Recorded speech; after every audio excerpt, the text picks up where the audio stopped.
Transcurre el mes de febrero, son casi las 7 de la tarde y llueve sobre Buenos Aires, algo poco usual porque el sur del continente se encuentra bajo la influencia del verano.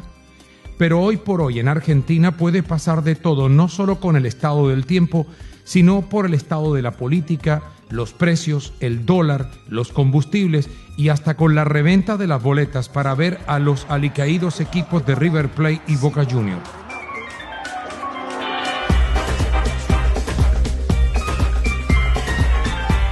Argentina, otrora potencia en nuestra América Latina, pasa por momentos difíciles. Una de las causas de esa sensación de confusión que se vive acá es producto de un manejo muy ligero de los asuntos del Estado. Algunos piensan que la corrupción acabó con las cosas buenas de la Argentina y en cabeza de todo lo malo que sucede ubican a los Kirchner, Néstor primero y Cristina después. Hoy en la Argentina, y te hago la pregunta a un argentino, ¿estás mejor o peor que hace 5 años atrás o 6 años atrás? No te estoy hablando ya del 2003, te estoy hablando de 5 años atrás. Y yo creo que por lo menos una gran parte de los argentinos, por suerte, puede decir que está mejor. La pelea del año sucedió esta semana, Cristina Scioli, ¿no? Son lo más parecido a un matrimonio que se detesta pero que no se termina de separar.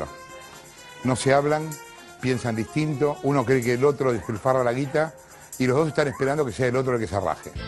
Y el gran azote de los Kirchner es y ha sido Jorge Lanata, el periodista más influyente de la Argentina. Gordo, barbón, con gafas de pasta y siempre fumando.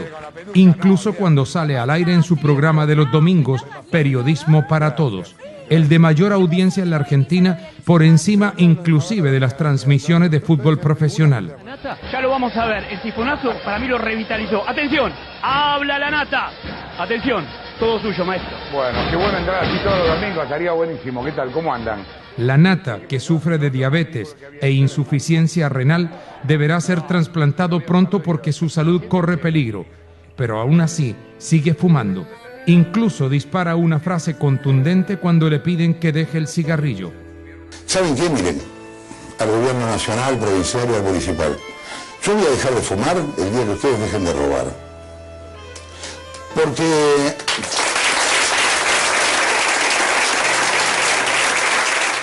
en una clara alusión a los gobiernos de los Kirchner.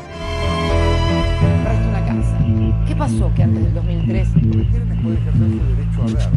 Jorge, ¿cómo te va? ¿Qué tal? ¿Cómo va? Gracias. Un placer enorme estar contigo. No, por favor. Jorge Lanata tiene la virtud de ser un triunfador en radio, prensa, revistas, televisión y cine. ¿Cómo lo hace? No, he tenido mis fracasos también. A ver, no, yo siempre aclaro eso porque es muy común decir, no, todo lo que hace le va bien. No es así, yo he hecho cosas que me va bien y otras cosas que me va mal. Y realmente creo que así es la vida, a veces te va bien y a veces mal. Y también creo que te empieza a ir bien cuando entendés que un fracaso no tiene que ser paralizante.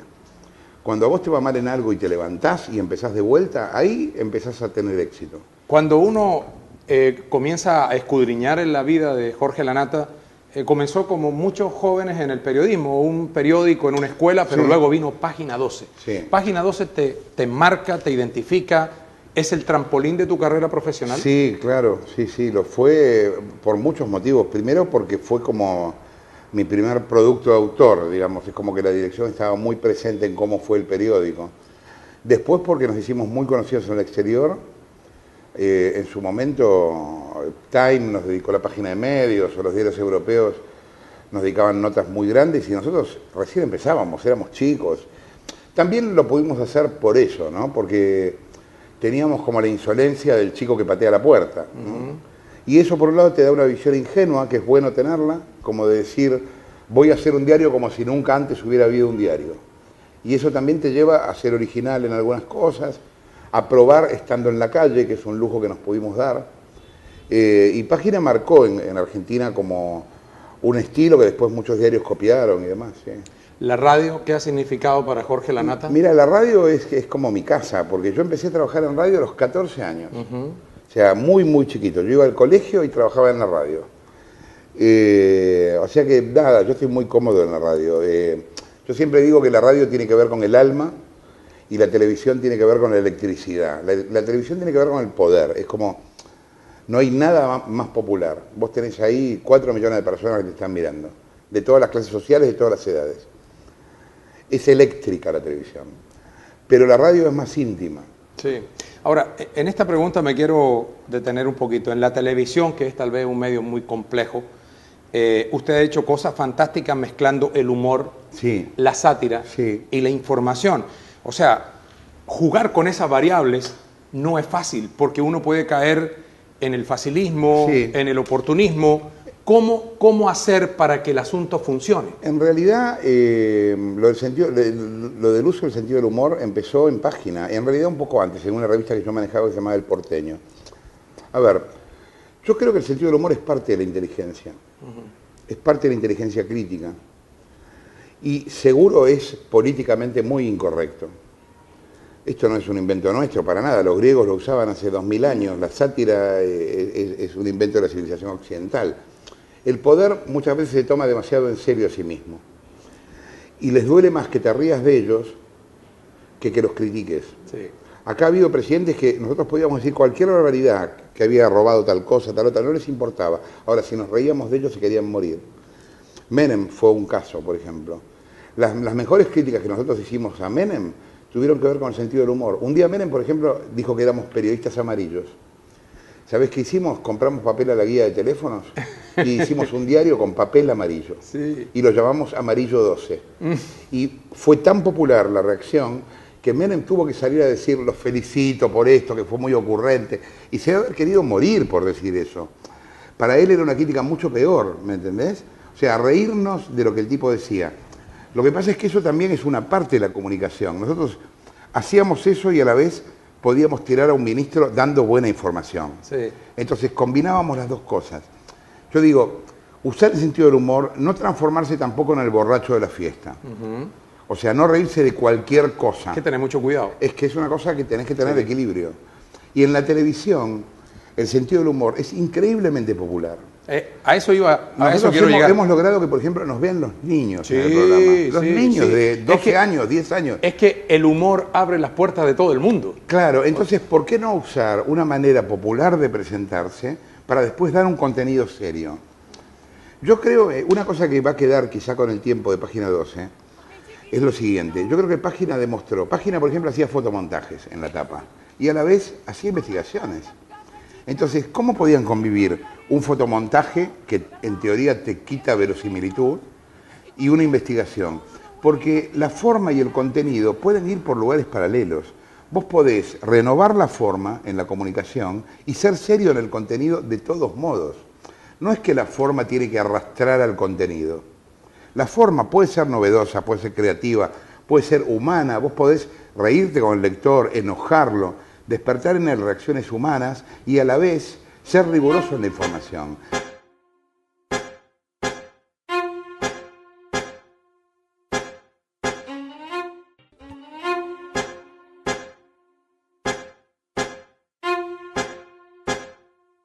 A propósito de deuda, Jorge Lanata ha tenido deudas por emprendimientos, Sí, yo como periodísticos. empresario soy un desastre. Has tenido dificultades, te has Sí, quebrado. Hace sí. unos días le hicimos una entrevista a Quique Wolf y me dijo, yo llegué de España con mucho dinero, pero resulta que vino el corralito y quedé en nada. Es que bueno, ustedes piensen que en un momento Argentina quebró. Sí. No es que hayan quebrado algunas empresas. En 2001 Argentina quebró y bueno, nosotros no fuimos la excepción. En 2 oportunidades yo tuve quiebras. Una fue con un diario, que fue la última. El diario se llamó Crítica. Y claro, tuvimos un boicot por parte del gobierno increíble, pero increíble. A la semana que nosotros nos establecíamos con el diario, viene a verme un encuestador muy amigo de Néstor Kirchner, que me dice, vengo de ver a Kirchner, Kirchner en ese momento ya no era presidente, tenía una oficina en Puerto Madero. Me dice, vengo de ver a Néstor y dice que los va a fundir. Ajá. No era muy tranquilizador cuando acabábamos de poner un diario. ¿Y qué sucedió?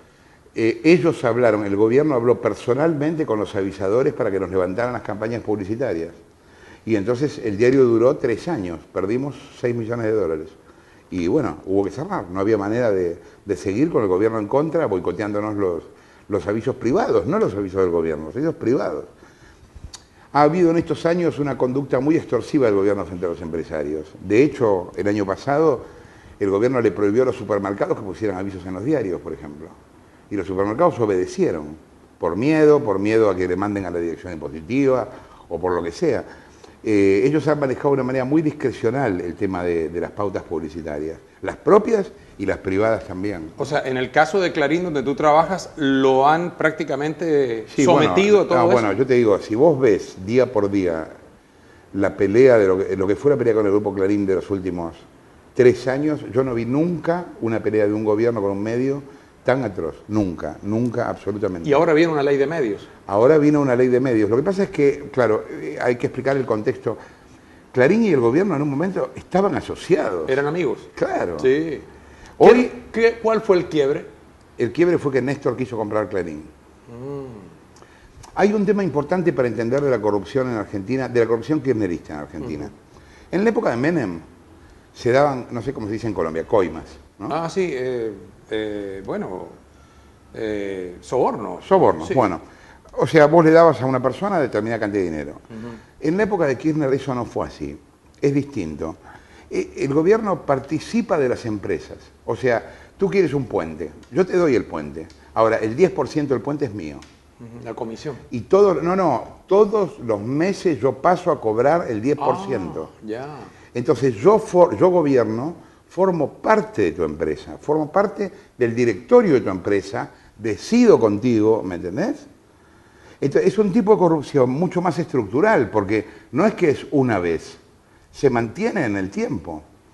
Entonces, hoy hay empresarios... O sea, como la mafia italiana que iba a buscar la platica todos los días a la casa. Bueno, el antecedente histórico que hay de ese tipo de corrupción, así sistémica, es el fascismo. En la época de Mussolini, Mussolini llega así al poder, participando de las empresas. O sea, el tipo crea un conglomerado económico que trasciende a su propio gobierno, que va a permanecer. Hoy lo que pasa con los empresarios kirchneristas, hay 3 empresarios kirchneristas muy grandes, que hoy son empresarios de 3.000 millones de dólares, 2.000, 3.000 millones de dólares. Parte de esas empresas son de los Kirchner. ¿Y eso está comprobado? En el caso de Lázaro Báez, sí. En el caso de Cristóbal López, todavía no. Y en el caso de Electroingeniería, todavía no. Bueno, Argentina es o era la despensa agrícola ganadera de América Latina. ¿Qué le pasó a la economía argentina? Mira, es muy difícil decir... Argentina va para atrás. Hace 50 años que Argentina va hacia atrás. Si vos ves los indicadores del año 70, son mejores que los de ahora. Los del 80 son mejores que los de ahora. Los del 60 son mejores que los de ahora. Es increíble. ¿Qué le pasó a Argentina? A ver, tuvo una clase dirigente espantosa. Comenzando desde... Sí, comenzando desde, digamos, pongámosle caído Perón en los 50. Pero siempre los argentinos gastamos más de lo que tenemos, cosa que también es terrible y que eso es lo que hoy le está creando al gobierno un problema grave.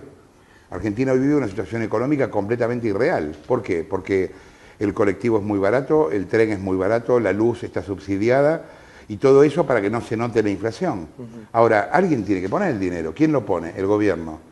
Entonces, ¿qué le genera eso? Inflación, porque emite cada vez más, o endeudarse. Y eso es lo que está pasando. Pero eso tiene que ver con que los argentinos vivimos mejor de lo que podemos vivir. Entonces, ¿cuál es el problema con el que el gobierno se encuentra hoy? No tiene dinero, se le está acabando el dinero, se le están acabando las reservas y necesita volver a pedir prestado y nadie nos presta porque no somos confiables. Esto es lo que está pasando en Argentina hoy. Bueno, Jorge Lanata se ha convertido en el látigo de los Kirchner. ¿Son tan malos los Kirchner como los pinta Jorge Lanata? Mira, yo creo que yo estoy justo ahora escribiendo un libro que se va a llamar 10K, por los 10 años del kirchnerismo, y una de las cosas que yo planteo en el libro, que fue como la última batalla de la generación del 70. O sea, esta es una generación que en los 70 quería la liberación nacional y no sé qué, muy inescrupulosa en cuanto a los medios como para llegar a eso, muy inescrupulosa. Bueno, de hecho en los 70 usaron la violencia política. que en el fondo subestima mucho a la gente, creen que la gente es muy influenciable por los medios, que es manejable, etc. Y que quiere permanecer en el poder a costa de lo que sea. Para mí es eso el kirchnerismo, es como una rémora de la generación del 70 que llegó ahora al poder. No creo que sea un gobierno de izquierda, así como tampoco creo que Venezuela tenga un gobierno de izquierda, creo que son gobiernos autoritarios que no respetan las instituciones. Acá el Congreso es una escribanía, no es un Congreso, no se discute nada. El Poder Judicial está muy cooptado por el gobierno y solo existe el Poder Ejecutivo. O sea, una democracia no es solo votar cada 4 años. ¿Y la oposición qué papel juega? Ha jugado un papel lamentable, porque no ha logrado unirse, porque está muy dividida. Recién ahora, el año pasado, en la última elección que el gobierno perdió, la oposición empieza a unirse. Pero hasta ahora lo único que ha hecho fue desaprovechar el momento. A ver, el gobierno de Kirchner fue muy malo, fue un gobierno malo. ¿Qué es lo que más se le puede criticar? Que desaprovechó un montón de buenas oportunidades. O sea, Kirchner llega al gobierno con un mundo a favor de Argentina, con la soja muy cara, con un contexto internacional muy favorable. Y lo que hizo fue gastarse el dinero. Hoy los gobiernos se definen por lo que dejan. ¿Qué va a dejar Kirchner cuando se vaya? Va a dejar mayor ocupación que antes, es cierto. Va a dejar algunas cosas mejores en el ámbito social, pero que son simplemente parches, que no son soluciones definitivas, cosméticos, y nada más. Después lo que va a dejar es muchísimas deudas. Entonces es difícil, en estos 10 años, donde el país creció mucho, ¿para qué sirvió?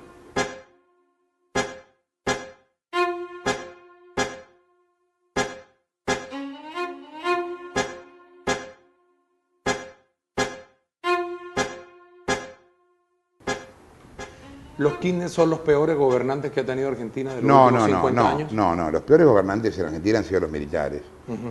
Esto sin duda, porque aparte durante la época de los militares se devastó el aparato productivo, digamos, y se endeudó el país con el exterior como nunca antes, y aparte murieron decenas de miles de personas. No es comparable. Ahora, si vos me decís, de la democracia para acá, no, fue peor Menem. ¿Sí? Sí. En uno de los reportajes que hizo Jorge Lanata para Información del Público en Colombia, demuestra cómo Cristina deja millones de dólares en un paraíso fiscal. Sí. ¿Eso está comprobado? Bueno, hay una investigación judicial en trámite. Hay una investigación judicial en Suiza que está transcurriendo, a donde se investigó una de las empresas que nosotros denunciamos, que se llama Tigan. Hay 2 investigaciones judiciales en Uruguay que también están transcurriendo, una por un campo de uno de los protagonistas de esta historia, y hay 2 investigaciones judiciales acá que están transcurriendo también. O sea, la justicia argentina tiene tiempos, muchas de las cosas que dijimos se probaron, pero hay una presión del Ejecutivo muy grande al juez de la investigación, porque el problema que hay es que si se avanza en la investigación termina en Cristina. Y el juez aparentemente no está dispuesto a eso. Entonces, hay partes de la investigación que están congeladas. Incluso hubo una lentitud en los procedimientos muy curiosa. Yo saqué por la televisión un tape del edificio donde estaba esta mesa de dinero, a donde yo mostraba en las cámaras de seguridad cómo se robaban las pruebas antes de que llegara el juez. Esto salió por la televisión. Y nadie nunca recuperó las pruebas. O sea, pero evidentemente había una lentitud en el juez en llegar, les avisaron antes, los tipos llegaron a sacar parte de las cosas. Igual yo no creo que sea una causa que vaya a quedar en la nada, ¿eh? Yo creo que cambiado el gobierno esa causa va a avanzar. Hay que ver si hoy está mucho más complicada otra causa que nosotros denunciamos, que es la del vicepresidente. Al vicepresidente lo van a citar a indagatoria en junio. Y hay un montón de pruebas en su contra. Hay 2 causas ahí. Una, que él quiso quedarse con lo que aquí llamamos la máquina de hacer billetes, digamos con la imprenta de los billetes, y por otro lado, de enriquecimiento ilícito. Y en las 2 causas está muy complicado. En el programa de hoy le vamos a poner números reales a algo que sufrimos todos los días y que es quizá una de las mentiras más perjudiciales del gobierno.